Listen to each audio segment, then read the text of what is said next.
En fin, vamos a conversar de eso justamente con nuestro invitado, Javier Torres, CEO y director de la cadena de noticias SER. Javier, muy buenas noches, gracias por estar con nosotros. Buenas noches. Javier, se abre un nuevo frente de alguna manera, no habíamos visto la violencia todavía moviendo, más allá de que obviamente había habido un paro regional que toda Arequipa se ponía detrás de la gente que protesta contra el proyecto Tía María. ¿Cómo ves ahora este tema? Es una escala, no estamos yendo para bien, estamos cada vez empeorando. No, yo creo que la cosa se ha salido de control. Yo creo que el gobierno tiene una responsabilidad muy seria, ¿no? El gobierno mandó más policías, las informaciones dicen que hay cerca de 3.000 policías en la zona, para una población que no es más de 15.000 habitantes en el valle. Y lamentablemente no ha logrado establecer términos para el diálogo con las autoridades locales y con los líderes. También es cierto que hay sectores intransigentes, como en toda protesta, correcto, los hay. Pero creo que el gobierno tiene que tomar nota de la comunicación que el día de ayer le hicieron llegar los alcaldes, ¿no? Los alcaldes de los distritos del Valle del Tambo, pidiendo que la Defensoría del Pueblo asuma un rol mediador. El doctor Rolando Luque, que es comisionado para los temas de conflictos y que además es arequipeño, o sea, que conoce bien a los actores del conflicto. Y bueno, primero que nada hay que lamentar que hayan muertes, ¿no? O sea, yo creo que esto es inaceptable. Y son heridos de bala, el primero quedó muy claro que era la policía, probablemente este también, y entonces esto ha generado esta indignación en Mollendo que tú has comentado. O sea, estamos en un escenario donde además uno no ve que la famosa Oficina de Diálogo y Sostenibilidad de la PCM, que antes dirigía Vladimiro Guaroc, ¿no? esté manejando el conflicto, porque se supone que es la instancia a cargo de manejar los conflictos, y parece que no están trabajando en ese sentido. Entonces hay un gran desorden en general en el manejo del gobierno. Correcto. Ahora, Javier, ¿qué es lo que tendría que hacer el Estado peruano con los hechos de violencia? Hablo del Estado peruano porque a veces a mí, la verdad, me causa sorpresa, no sorpresa, más que todo indignación, como diversos actores políticos un poco que se lavan las manos. Está claro que el gobierno hoy día tiene justamente el control del Ejecutivo, por algo es gobierno, pero a mí me parece que hay temas de fondo que son cuestiones de Estado, pero que obviamente los opositores políticos quieren aprovechar para machacárselo al gobierno de turno. Bueno, obviamente, ¿no? Acá hay una situación, digamos, el gobierno en general manejó mal este conflicto. Correcto. Desde el comienzo, ¿no? Y yo siempre digo, ¿qué cosa hizo este gobierno desde el año 2011, cuando asumió el gobierno del presidente Humala, hasta cuando se aprobó el estudio de impacto ambiental en el 2013?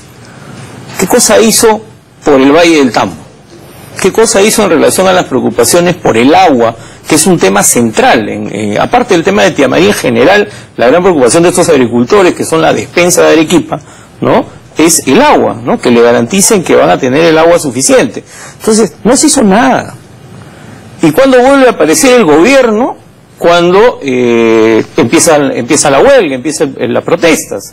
Entonces, y solo aparece para decir, el estudio de impacto ambiental que ha hecho Sauder, el segundo, está perfecto. O sea, como si ellos podrían decir y toda la gente le tiene que creer claro, ¿qué credibilidad tiene el gobierno? Y además, el mismo ministerio que aprobó el primer estudio es el que aprobó el segundo, que es el Ministerio de Energía y Minas. Puede que los funcionarios sean otros, pero es el mismo ministerio. Entonces la gente no le cree al gobierno. No le cree cuando el ministro va y les dice, este estudio de impacto ambiental ha corregido el anterior, no le creen. Y a Sauder tampoco le creen. ¿Qué puede haber pasado ahí, Javier? Porque yo recuerdo claramente cuando entrevistaba, antes de ser ministro, a Manuel Pulgar Vidal, y él tenía otro discurso, pero aquí ha estado el otro día y diciendo, pues Cristian, ya hasta apareces tú de izquierda, ya apareces tú, o sea, un tema ideológico, como si todo fuese una rivalidad, y él no acepta esta crítica de que el estudio de impacto ambiental no puede ser, pues, revisado, también evaluado y aprobado por el mismo ministerio que se encarga de atraer la inversión minera. Claro, que además se supone que por una norma que él mismo promovió, se ha creado el SENACE, ¿no es cierto? Pero el SENACE todavía no, mira cuánto tiempo ha pasado y hasta ahora no empieza a hacer su trabajo. Pero lo que pasa es que yo siento que no identifican que acá hay un problema de, no solamente de diálogo, sino de confianza y de que el Estado peruano y este gobierno particularmente todavía no ha hecho nada para ganarse la confianza. Eso es lo que te decía, o sea, no se hace nada generalmente en ningún lugar donde hay conflicto. Solo aparece el gobierno, sobre todo el gobierno nacional, ¿cuándo? Cuando hay protestas. ¿Y qué es lo primero que mandan? A la policía, ¿no? y después mandan a estas comisiones que se crean. Pero ya es tarde, o sea, el gobierno tiene que estar presente siempre. Claro, van a decir ahora, bueno, pero le toca al gobierno local, al gobierno regional, sí, también les toca a ellos hacer su tarea. Pero el problema es que siempre que hay conflicto, lo hemos visto en Conga, lo hemos visto en Espinar, lo hemos visto antes también en el gobierno de Alan García, o sea, siempre la pauta es, cuando hay protestas, ahí llegan los ministros. Ahí se empieza a decir, vamos a hacer tal y cual cosa. Entonces la gente no le cree, porque ven al gobierno como el vocero de la empresa. Y el gobierno es el árbitro. Correcto. Es el que tiene que regular. Y claro, tiene que convencer a la gente, sí. Pero si la gente, si hace 4 años hubo un estudio de impacto ambiental que fue revisado por una instancia de Naciones Unidas y dijo, hay tantas observaciones, ¿no? Tendrías que tener una instancia similar que te diga, bueno, este estudio nuevo está bien, pero no se ha hecho eso y tampoco se quiere aceptar eso. Por eso, y ahora ya, mira, o sea, estamos en un momento en el que algunos actores ya ni quieren eso, porque ya tiene pues 2 muertos. ¿Cuántos días tenemos de protesta? Más de 40 días. Javier, a ver si coincides conmigo. ¿Tú crees que la pregunta debería ser no si es que va a salir o cuándo sale Tío María, sino más bien qué hacemos, reformas de fondo para solucionar el tema de los conflictos sociales para proyectos mineros o proyectos de gran envergadura, para no tener esta desconfianza general que simplemente nos paraliza? Claro. Yo diría que hay 2 cosas. Lo primero es que la desconfianza comienza con las empresas. Okay. O sea, la gente desconfía de ciertas empresas, porque tú tienes otros proyectos que están caminando. Toromocho comenzó, Cerro Verde, la ampliación de Cerro Verde empezó, ¿no? Las Bambas ya terminó la construcción prácticamente, ya se va a poner en marcha, ¿no? Pero acá hay una desconfianza hacia la empresa. Entonces, si hay una desconfianza hacia la empresa que tiene larga data, porque Sauder no es un vecino nuevo en la zona, como tiene larga data, no puede aparecer el gobierno diciendo, Sauder y el proyecto deben ir porque está bien, y está bien porque nosotros lo decimos. Claro, y porque son 1.400 millones, o sea, a mí me dicen 1.400 millones ¿para quién? Claro, y además, o sea, es inaceptable que digan, porque esa es una zona de gente pobre, que no tiene nada. Los agricultores del Valle del Tambo son productores, son propietarios de sus tierras, o sea, en todas partes. No es una zona donde no hay una dinámica económica productiva. Correcto. Es un valle que produce. Claro. ¿No? Y entonces vienen y dicen, no, son pueblos abandonados, ¿no? O sea, creo ahí también que hay mucha ignorancia, porque eso es lo que hay, ¿no? Hay mucha ignorancia cuando se discuten estos temas en Lima. Ya no solo te hablo del gobierno, en general, ¿no? Todo el mundo opina, dice, habla, pero nadie sabe cuál es la realidad de la zona, ¿no? Otra cosa, si tienes 3 alcaldes de los distritos del Valle que han sido opositores al proyecto desde hace varios años y ellos han sido elegidos en octubre, ¿qué cosa quiere decir? Claro, que la gente estaba en contra del proyecto. Tiene que haber sido su caballito de batalla para ser reelegidos. Entonces, claro, para ser electos, porque no eran alcaldes, ellos eran líderes sociales. Ok, perfecto. ¿No? Entonces, el punto es, si la gente votó por ellos, ¿qué quiere decir? Que el proyecto no tenía pues licencia social. Entonces, ¿por qué presionar? ¿Por qué apurar? ¿Por qué decir ya empieza la construcción? Y este es un problema que finalmente no lo va a resolver este gobierno. Este es un proyecto que ya se volverá a discutir seguramente en el próximo, ¿no? Entonces, y lo otro que yo creo en relación a tu pregunta es, ¿sí? Se había creado una instancia de diálogo y sostenibilidad para los conflictos, que logró manejar algunos conflictos y otros no los tocó, lo dejó ahí, ¿no es cierto? ¿Qué ha pasado con esa oficina? ¿Está operando? ¿Están trabajando en la zona? ¿Qué están haciendo? Porque uno no los ve, ¿no? Y lo otro es los términos del diálogo, ¿no? Cuando tú pactas unas condiciones del diálogo, como tú señalabas al inicio, tú no las puedes cambiar. Si tú dices, en esta mesa nos vamos a sentar 10 personas, no puede aparecer un número 11. No, porque además la información que tú la revisas, la de Hitler la viste, porque además se creó como una especie, la forma como se pusieron las mesas. Era un tribunal. Era un tribunal prácticamente. Era un tribunal. Y con Eguren ahí, que había tenido pues palabras desafortunadas. Eguren había metido las 3 en el tema de Tía María. Claro, Eguren ha jugado un rol, o sea, uno ha visto no solo en las declaraciones, los tweets, ¿no? Uno puede polemizar, discrepar, pero uno no puede ponerse a insultar. O sea, yo creo que ahí también acá todo el mundo se ha ido de boca. Correcto. Y yo creo que es un momento en que hay que llamar a la calma. Porque hay que llamar a la calma a las partes. Y hay que, o sea, yo creo que el gobierno tiene que buscar que se instale esta mesa, pero esta mesa no puede ser pues un tribunal donde van a juzgar a los alcaldes, ¿no? Y a los dirigentes. Eso, o sea, eso no es lo que corresponde. Ahora, lo que tienen que hacer es sentarse y discutir. Correcto. Y tratar de llegar a algún tipo de acuerdo. Correcto. Y que se investigue esa muerte. Eso es lo que yo quiero preguntar. Ahora, le estamos cargando también el tema al Estado, pero ¿qué hacer? O sea, ¿cómo el Estado peruano tiene también la posibilidad de, por ejemplo, porque basta con que una persona esté a favor del proyecto y lo quiera manifestar y que no lo dejen hacer para que venga el Estado y te proteja a tu libre expresión, a poderte a poder transitar por las calles de la zona del Tambo diciendo, oye, yo estoy a favor del proyecto como tú en contra? El Estado nos tiene que proteger a todos. A todos. A todos. O sea, no que yo protejo a los que están a favor o los que... No, el Estado nos tiene que proteger a todos. Y efectivamente han habido agresiones, han habido hechos de violencia y esos hechos son condenables.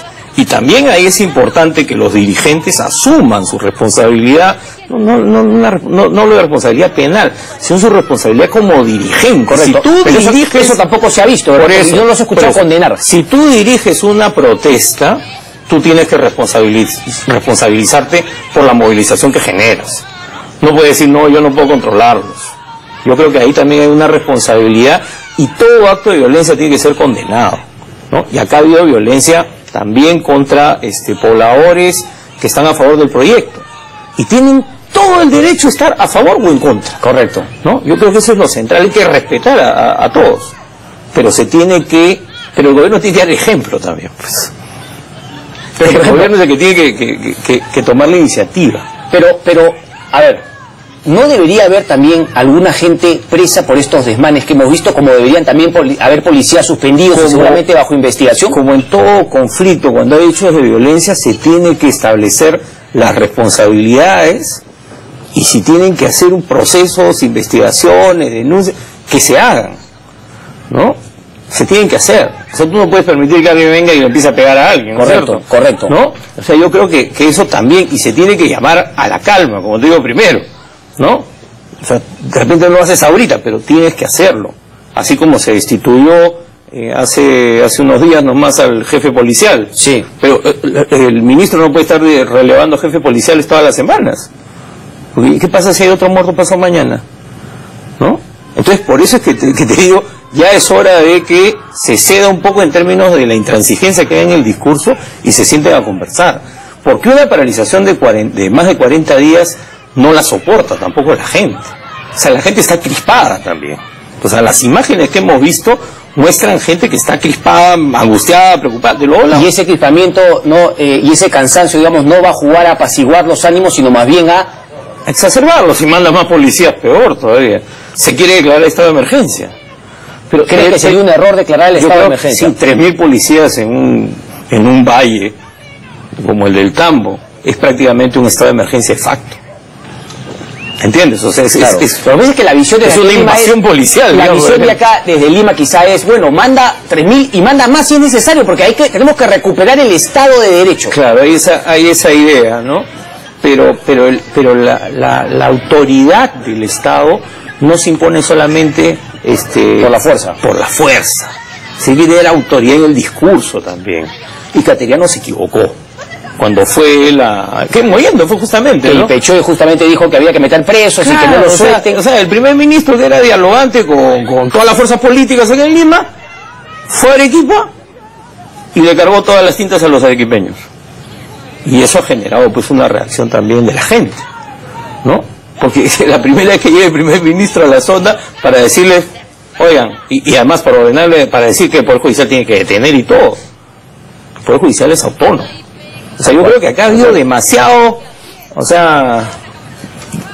posición altisonante en las dos partes también, ¿no? Hay muchas declaraciones de ambos lados. Yo creo que hay que establecer un diálogo para que estos hechos que hemos visto terminen. Correcto. ¿No? Y si el proyecto se tiene que suspender, postergar, si se tiene que revisar que se decida, pero de una vez. Porque cualquier solución de parte que tome el gobierno no va a conducir a nada. Tiene que llegar a un acuerdo con las autoridades locales y regionales. Ahora, nuevamente, siendo abogado del diablo, ¿no? ¿Qué tal señal para la minería va a ser que cualquier proyecto minero se paraliza porque le hacen la protesta? Entonces, ahí la pregunta sería, bueno, ¿Qué hacemos para que claro, esto cambie? Pero este es un proyecto pues, que ya se paralizó hace 4 años. Está paralizado. Claro, está paralizado, ya hay objeciones, ya había rechazo. Entonces, también tú no puedes sacar o sea, si la gente está totalmente en contra, o la mayoría está en contra, no puedes sacar el proyecto. Y insistir en el proyecto, lo que te genera más bien puede ser un efecto hacia otros proyectos que pueden estar en este momento en una buena relación con la gente, porque la gente piensa decir, todos los mineros son iguales, todas las empresas son iguales. No es así tampoco, ¿no? Porque tú tienes empresas operando proyectos y sacando proyectos sin tener todos estos problemas. Entonces ahí también hay que revisar. O sea, yo creo que ahí el gobierno tiene que tener claro que no todo se puede sacar adelante. Y a veces hay que saber hacer un alto y decir, bueno, qué cosa es lo que conviene. Sobre todo, no todo proyecto se puede sacar adelante cuando tomaste un camino inicial equivocado. Claro, tendrías que desandar tus pasos para efectivamente sacar el proyecto adelante, pero llevarlo por un camino correcto que creo yo no fue el que se llevó a cabo en Tía María. Claro, y como te decía, tú tienes que garantizarle, o sea, el tema de la disponibilidad de agua. Se dijo que se va a desalinizar, efectivamente, ahí se dio, eso es cierto. Pero la gente sigue teniendo ahí un problema con el agua que se tiene que resolver. Correcto, pero ahí hay un tema, Javier, porque tú decías que claro, finalmente no es la empresa privada que tiene que cumplir y todo, pero ¿cómo hacemos para que la gente empiece a confiar que el Estado peruano puede garantizar que lo que dice el estudio de impacto ambiental es cierto? Porque claro, ni siquiera es que se va a cumplir, sino que lo que dice es cierto y además, digamos, busca sacar el máximo provecho de la defensa del medio ambiente, y no solamente que es verdad, sino que además se va a cumplir en un futuro. ¿Tú confías, por ejemplo, si te haciendo un proyecto frente a tu casa? Yo te digo la verdad, no confiaría. Claro, no confías. Yo no confío. Además, porque tú ves que no se cumplen los reglamentos cuando se construyen una serie de... Exactamente, si pasa aquí en Lima, al frente de tu casa hay 4 pisos, te levantan 15. Mira lo que ha pasado en la Costa Verde. Es parecido, ¿no? O sea, tú estás diciendo, no lo hagan, porque si lo hacen esto va a terminar peor, y lo hacen igual, ¿no? Entonces a la gente hay que escucharla. O sea, la gente no es loca, la gente no es irracional. Si tiene una resistencia es por algo. Correcto. Y hay que entender esa resistencia y dialogar para encontrar una salida. ¿Tú crees que los políticos lo entienden? ¿O simplemente, digamos, juegan el rol de machacar al rival de turno, en este caso el nacionalismo, al decir, es un problema esto? Yo discutió muchas veces aquí con Lourdes Alporta. Yo temo que si los partidos políticos en verdad no asumen que es un tema de Estado, el próximo gobierno va a caer en lo mismo. También tuvimos proyectos suspendidos con... Tía María se suspende. En claro, correcto, ¿no? Y está Santa Ana también en Puno. Claro, entonces esto no es una historia nueva. Parece que no hubiéramos aprendido. Ese es el problema, ¿no? O sea, parece que no hubiéramos aprendido. Entonces se vuelven a repetir los mismos errores. Estaba anunciado que iban a haber muertos. O sea, yo sigo los conflictos hace más de 15 años. Y siempre pasa más o menos lo mismo. Entonces, claro, uno también se indigna porque dice, pero señores, ya pues... ¿Hasta cuándo pues van a repetir lo mismo y tropezando con la misma piedra? Exacto. Yo creo que ahí...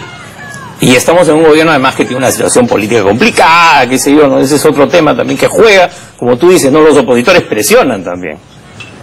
Porque mi impresión es que hay algunos opositores al gobierno que, o sea, les interesaría que el gobierno fracase en Tía María. Entonces polarizan más todavía. Pero esa es una tragedia, ¿no? Que hayan opositores, pero bueno, esa es parte de nuestra politiquería, ¿no? Así es. Que a la gente le interese. Otro tema era que, bueno, también en esta línea, ¿no? Digamos, cómo el Estado, el gobierno hace mal sus cosas. Leía la columna de Gustavo Gorriti en Caretas el jueves, no sé si tuviste ocasión de leerla también. Estos convenios que firman las empresas privadas con la policía, bueno, eso es un tema, pues, que tiene que cambiar ya. O sea, el presidente el año 2012, en su mensaje a la Nación del 28 de julio, dijo que esos convenios iban a cambiar, que ya se iba a buscar la manera de que se le brinde protección a las empresas, porque habíamos tenido el conflicto de Espinar, y no sé si tú te acuerdas que los detenidos fueron llevados al puesto policial que estaba dentro de las instalaciones. Yo tenía un conflicto con una minera y cuando he ido una vez a revisar unas cosas, ha venido policía que me ha venido como si fuesen empleados de la minera. Exacto, y lo hemos visto en varios conflictos que tiene Yanacocha permanentemente. Entonces, ¿qué pasa? Este sistema que tiene que ver con estos convenios que se instalaron hace mucho tiempo, ¿no? Están en revisión hace 2 años, 3 años, y hasta ahora no sale. no sale la nueva propuesta. Porque tú dices, ¿se tiene que garantizar la seguridad? Sí, pero los policías, o sea, el personal policial no puede estar bajo el mando del jefe de seguridad de una empresa. Y en los hechos termina ocurriendo eso. Porque cuando hay un conflicto, tal cual, los policías que están asignados por estos convenios, ¿no? Terminan pues coordinando con los jefes, con claro, y lo más probable es que cuando la cosa escale y ya llegan los medios, digamos, este convenio pasa a un segundo plano, claro, pero ya con la imagen con la población es otra, pues de que la policía... O sea, termina siendo policía privada. Tal cual. ¿No? O sea, está actuando como policía privada, porque está defendiendo a una empresa privada, así lo ve la gente además. O sea, más allá de que la policía se porte bien o mal, la percepción es esa, ¿no? Estos policías están acá para cuidarlos a ellos y reprimirlos a nosotros. Eso es lo que termina ocurriendo, ¿no? Entonces, eso tiene que cambiar también, y ese es un compromiso del presidente Humala del 2012. Correcto. Entonces, Javier, déjame preguntarte tu opinión respecto a cómo ha manejado el tema de conflictos sociales que tú tanto sigues el presidente Ollanta Humala, y si es que lo podemos comparar con otros, o es más de lo mismo. No, yo creo que, yo te diría, hemos tenido varios momentos en este gobierno. Yo creo que la Oficina de Diálogo y Sostenibilidad fue un esfuerzo por manejar por lo menos los conflictos que no eran, que no habían llegado a crisis.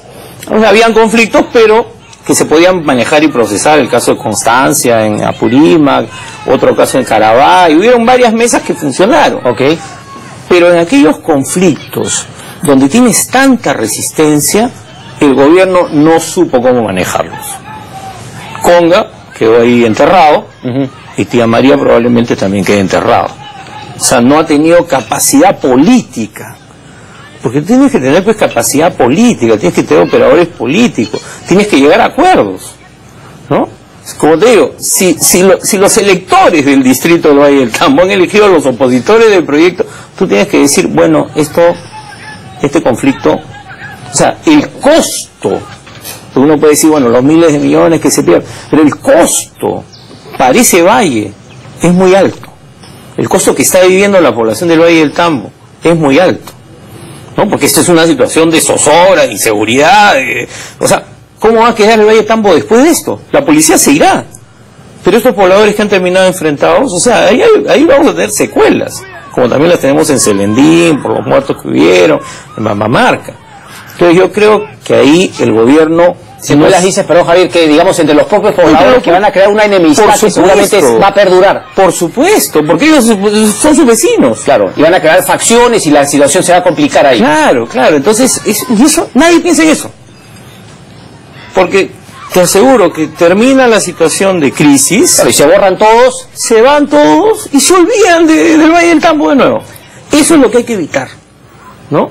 ¿Y cómo lo evitan? Claro, o sea, entonces el gobierno tiene que comprometerse a atender las demandas del Valle del Tambo.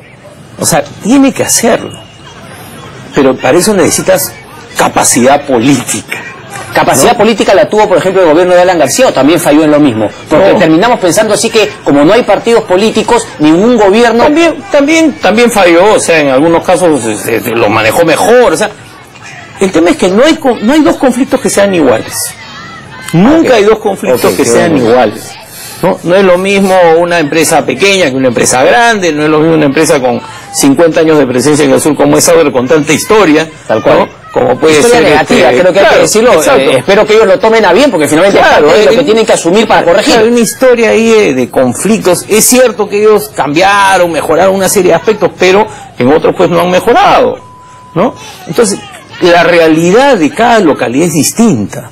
Entonces tú no puedes tratar a todos los pobladores como si fueran, estos son los pobrecitos, porque siempre los tratan así, ¿no? Y la minería va a traerte beneficios de todas maneras. No todo es beneficios. Porque se genera una dinámica económica, y eso es otra cosa de lo que nadie habla, que ciertamente hay un sector que puede beneficiarse, pero otro sector no, porque se eleva el costo de vida en la zona, claro, porque los jornales de los agricultores van a subir, ¿no? Entonces, ¿quién piensa en eso? Entonces los estudios de impacto ambiental se dicen, no, todo va a estar bien, todo va a ser maravilloso, ¿no? No es tan sencillo. Ahora, yo no sé si es común la verdad en otros países, pero no, por ejemplo aquí yo siempre me extraño cuando dicen, bueno, es un proyecto de inversión de 1.400 millones.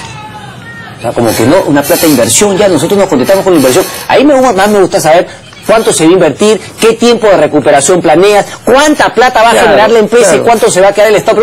O sea, son preguntas que no nos hacemos como que además, 1.400 aceptan nomás que, caracho. Además, los proyectos tienen ciclos. Entonces va a haber un momento en que tú tienes mucho trabajo. Correcto. Porque hay que construir, cuando se construye hay mucho trabajo, y después hay la mano de obra local ya no le sirve a la empresa, ¿no? Y ese problema siempre aparece. Y ahí aparecen conflictos también. Entonces, si no se ha tenido una buena relación, cuando termina la construcción, aparecen problemas. Ahora, Javier, el término terrorismo antiminero, ¿crees que ha sido un error utilizarlo? Yo creo que ha sido, que muchos, como dices, se han ido de boca, pero sí creo que podría haber un grupo de gente que podría ser encasillada bajo ese término, ¿o no?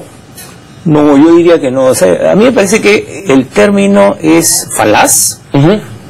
Y no ayuda a nada. A nada. Porque cuando tú estás hablando de terrorismo, ¿qué cosa pensamos los peruanos? Claro. ¿No? Claro. O sea, pensamos en gente que mata, que te ajusticiaba, que te asesinaba, ¿no? O sea, piensas en eso. Que además entiendo esa debe haber sido la versión inicial por la cual se firmaban convenios para la policía tipo Yanacocha en los 80s, que el enemigo era el terrorismo, ¿verdad? Efectivamente, ha habido ese tipo de convenios. En Colombia es la Fuerza Armada la que protege tal cual, los proyectos, ¿no? Sí, claro. Exactamente. Entonces, pero a mí me parece que es un error muy grave, ¿no? Porque no ayuda a nada, porque ahora un montón de analistas lo empiezan a usar alegremente, ¿no? Y empiezas a acusar de terrorismo a gente. O sea, yo conozco a Marco Arana hace muchos años, uno puede discrepar con sus ideas, pero Marco Arana no es un terrorista, ¿no? Pero sí, es un crítico duro contra la minería, sí, pero tú no puedes acusar de terrorista antiminero. Pero Marco Arana ¿es antiminero o no? Es un gran crítico de la minería, sí. Yo creo que tiene una posición muy crítica, que pone énfasis en el tema ambiental, pero no lo puedes acusar de terrorista, ¿no? No lo puedes calificar así, ¿no? Y tampoco puedes calificar así a los pobladores, porque termina calificando a todos. No, claro, peor aún a los pobladores, porque finalmente... Mira, es lo que pasó con Cajamarca. El voto por Gregorio Santos, el año 2014, que expresaba no solamente el respaldo a Santos, en fin, contra Conga, sino también un rechazo a todos los insultos que varios medios de comunicación, líderes de opinión, políticos, les endilgaron a los cajamarquinos, que te acuerdas que le decían analfabetos, ignorantes, antiperuanos, porque estaban en contra del proyecto. Entonces, ¿cuál es la reacción? Esa también es una secuela que queda, ¿no? Entonces, además son errores que se repiten una vez atrás, porque ahora he escuchado lo mismo contra los arequipeños, pro-chilenos, ¿no? O sea, tú puedes ir soltando ese tipo de adjetivos, ¿no? Porque eso queda también en el imaginario, en fin. Entonces, es muy peligroso entrar por esa senda, ¿no? Por ese sendero, digamos, ¿no? Y creo que no ayuda a nada a resolver el problema. Y menos a que el proyecto salga. Correcto. O sea, porque si hay gente que cree que la manera de sacar este proyecto es militarizando el Valle del Tambo, es un error gravísimo, ¿no? A ver, tú, desde tu punto de vista, ¿crees que es factible ese proyecto sin dañar el medio ambiente? ¿Crees que se puede, digamos, armonizar minería responsable con, por ejemplo, trabajos agrícolas como puede ser el Valle del Tambo? Además, creo que el Valle del Tambo sería uno de los, digamos, sería un nuevo reto, ¿no? En juntar tan cerca un proyecto minero con una zona rica en agricultura. O sea, hay impactos que de todas maneras, como te dije, que tienen que ver con el tema económico. En el tema ambiental hay un debate, hay diferentes posiciones, ¿no? Entonces lo que tenemos que ver es si es factible técnicamente, tal como lo ha planteado el proyecto, que esa convivencia se dé. O sea, eso tiene que estar planteado en el proyecto, ¿no? Eso no se lo puedes exigir a los pobladores del Valle del Tambo, ¿no? Entonces, si es factible, entonces el proyecto podría ir en algún momento. Pero tienen que demostrártelo técnicamente y tienen que convencerte. Tienen que convencernos, ¿no? Ese es el punto. Ahora, este tema de la licencia social, o sea, es una realidad, es decir, tenemos que convencer, por ejemplo, porque ahí surge la pregunta, ¿no? Ok, yo en un estudio de impacto ambiental defino la zona de influencia. Claro, entonces, ¿hasta cuántos kilómetros, o sea, cómo funciona un poquito el tema de la licencia social? ¿A quiénes piden permiso y a quiénes no? Lo que pasa es que el tema de la zona de influencia es otro tema que se va a tener que revisar tarde o temprano. Que son muchas cosas que no se revisen, que se tienen que revisar ya.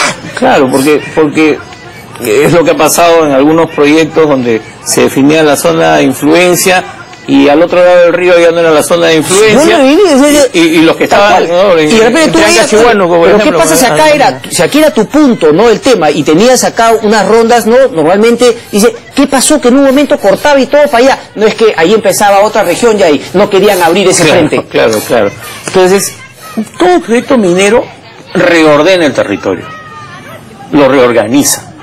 Y reordena todo, o sea, no solamente el territorio físico, sino las relaciones políticas, sociales, económicas, tal cual. Porque es un actor con tanto peso, ¿no? Con tanto poder además, que las cosas van a cambiar. Entonces, el tema de la zona de impacto, cuando se hizo los estudios en Yanacocha originalmente, nadie pensaba en Cajamarca como una zona de impacto, pero ahí iba a vivir todo el personal de Yanacocha. ¿Te acuerdas de todos los problemas que hubieron en la relación entre los cajamarquinos y el personal de Yanacocha, que ha sido parte de ese conflicto de larga data, ¿no? Entonces, pero claro, no, las empresas, cuanto más delimitado esté, entonces yo solo me atiendo con ese anillo, como le dicen ellos, ¿no? Con ese término. Correcto. Y entonces, claro, hay otros sectores que dicen, oye, pero tu carretera también pasa por mi comunidad. Tal cual. ¿No?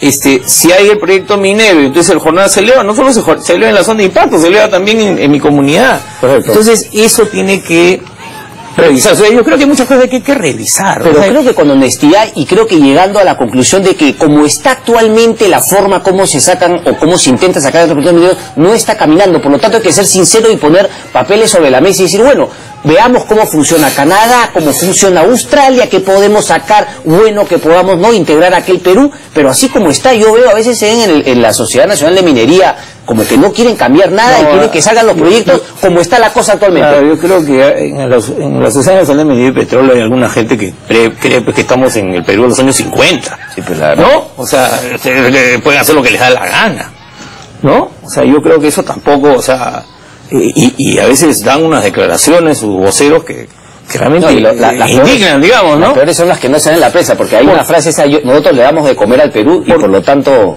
Porque además, el presidente de la Sociedad de Minería dijo en una declaración, estos pueblos que no tienen agua, tú sabes que Cocachacre fue el primer pueblo de la costa de Arequipa que tuvo agua potable en 1906, claro. Hace más de 100 años, claro. ¿no? Entonces, no son pues territorios sin historia. Realiza, pues cree que todos los proyectos están a 5.000 metros de altura, exacto. No, en lo cual no hay absolutamente nada. Pero de ahí también hay historia, también hay gente, pero es esa idea de, yo puedo entrar y todo el mundo tiene que regirse por lo que yo pienso. Correcto. Esa es una lógica pues de hacendado, pues, o sea... Ahora, para terminar, Javier, el trabajo de inteligencia también es fundamental porque yo no sé cómo pueden seguir libres también estos espartambos rompiendo todo a su paso por la zona, porque también es una mala señal a todo el sistema. El problema es que el trabajo de inteligencia pues, está concentrado acá en los políticos, en seguir a los políticos, ¿no? Eso también está funcionando muy mal, o sea, en general, o sea... pero bueno, digo, y no hay ¿sabes cuál es el problema? Además, que todo es muy sectorial. Entonces, es como que ya, por separado, Jiménez, ambiente, cada uno por su lado, y recién se ponen a coordinar cuando tienen que ir a la zona. Y dicen, uy, tenemos que ir. Más de una vez, algunos funcionarios de este gobierno y anterior, se han conocido pues en el aeropuerto. Y hay que decirlo, antes de viajar. Increíble. ¿Y cómo coordinamos? Claro. Y muchas veces no se han llevado bien y eso también ha traído consecuencias en las negociaciones. Hay competencias entre los sectores. Hay competencias. Javier, un placer, como siempre. Muchas gracias. Bien, nosotros nos vamos a ir a una pausa y vamos a regresar con el congresista Javier Velázquez, que queda en el Partido Aprista, porque finalmente se decidió que Nadine vaya a la comisión Martín Belaúnde del Oso. La han citado a Nadine Heredia. Bueno, de eso y muchos temas más. Venimos con eso.